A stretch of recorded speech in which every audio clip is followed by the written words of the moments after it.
গরমকাল এসে গেছে, আর গরমকালে ঠান্ডা ঠান্ডা মিল্কশেক খেতে ছোট বড় সকলেরই ভীষণ ভালো লাগে। আজকে একটা নয়, দুটো নয়, তিনটে মিল্কশেক নিয়ে তাই হাজির হয়েছি, যেগুলো একটির থেকে অন্যটি স্বাদে অতুলনীয়।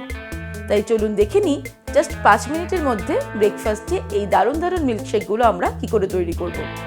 সবার প্রথমে আমি তৈরি করব চকলেট মিল্কশেক। তার জন্য একটা মিক্সির জার নিয়ে নিয়েছি। এর মধ্যে নিয়ে নেব 1 টেবিল স্পুন পরিমাণে কোকো পাউডার। এরপরে এর মধ্যে দিয়ে দিচ্ছি গ্রেট করা চকলেট 2 টেবিল স্পুন। আপনারা কিন্তু ডেয়ারি মিল্ক জাতীয় যে কোনো চকলেটই এর মধ্যে ব্যবহার করতে পারেন। আমি 1 টেবিল স্পুন দিয়ে দিচ্ছি চিনি। 1 গ্লাস তৈরি করব বলে আপনারা নিজেদের স্বাদ অনুসারে চিনিটা বাড়িয়ে বা কমিয়ে নিতে পারেন। 1 কাপ পরিমাণে দিয়ে দিচ্ছি দুধ। আমি দুধটাকে ভালো করে ফুটিয়ে ফ্রিজে রেখে ঠান্ডা করে নিয়েছি। 1 টেবিল স্পুন মতন আমি চকলেট সস বা চকলেট সিরাপ দিয়ে দিলাম। আর দিয়ে দেব very tasty yummy vanilla ice cream 2 scoop.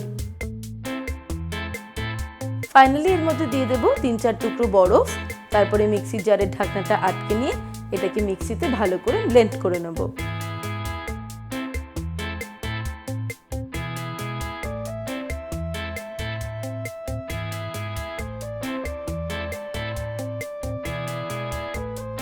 এবারে মিল্কশেক সার্ভ করার জন্য একটা গ্লাস নিয়ে নিয়েছি। এই গ্লাসটাকে আমি চকলেট সস দিয়ে একটু ডেকোরেট করে নিচ্ছি।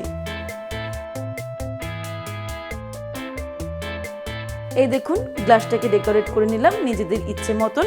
তারপর এর মধ্যে ঠান্ডা ঠান্ডা চকলেট মিল্কশেক সার্ভ করে দেব। গ্লাসের ওপরে আরো কিছুটা চকলেট সস দিয়ে এরকম একটা ডিজাইন করে দিলাম, আর কিছুটা চকলেট স্প্রিঙ্কল দিয়ে এটাকে গার্নিশ করে দেব। ব্যাস তৈরি হয়ে গেল tasty tasty yummy chocolate milkshake. এবারে আমি তৈরি করব ছোটদের সকলের পছন্দের ওরিও মিল্কশেক।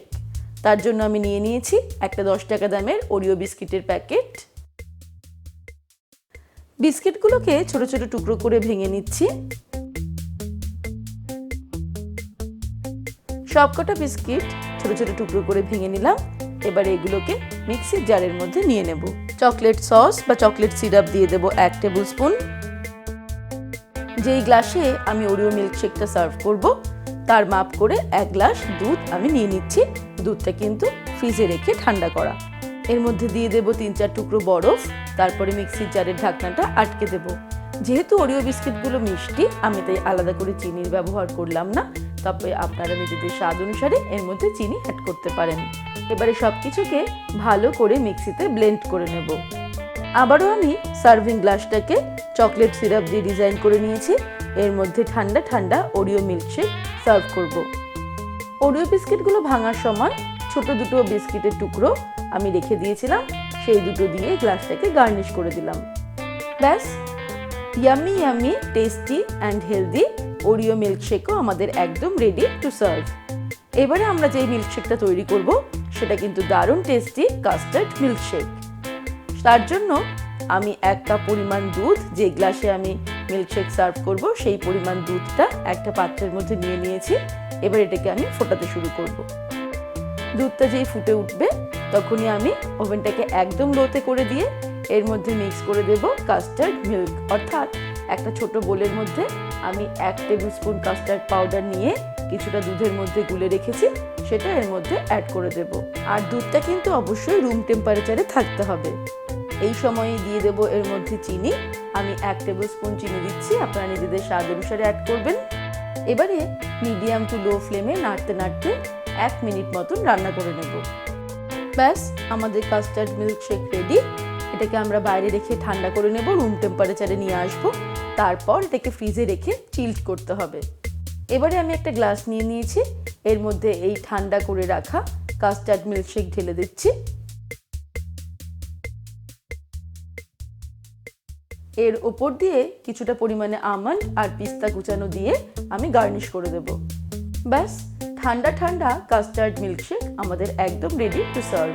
তাহলে দর্শক বন্ধুরা, আমরা দেখে নিলাম তিনটে দারুণ tasty yummy yummy milkshake recipe, যেগুলো আমরা খুব সহজেই বাড়িতে জাস্ট 5 মিনিটের মধ্যে তৈরি করে নিতে পারবো। এবারে আপনারা বাড়িতে এই গরমের সিজনে চকলেট মিল্কশেক, ওরিও মিল্কশেক আর কাস্টার্ড মিল্কশেক তৈরি করুন, বাড়ির সকলকে সার্ভ করুন। আমাকে অবশ্যই কমেন্ট সেকশনে কমেন্ট করে জানাবেন এই 3টে মিল্কশেকের মধ্যে কোন মিল্কশেকটা আপনাদের সবথেকে ভালো লেগেছে। রেসিপিটা ভালো লাগলে সকলের সঙ্গে শেয়ার আর লাইক করতে ভুলবেন না। আর এরকমই দারুণ দারুণ রেসিপির আপডেট পাওয়ার জন্য এক্ষুনি শম্পাস কিচেন চ্যানেলটিকে সাবস্ক্রাইব করে নিন। ভালো থাকবেন, সুস্থ থাকবেন।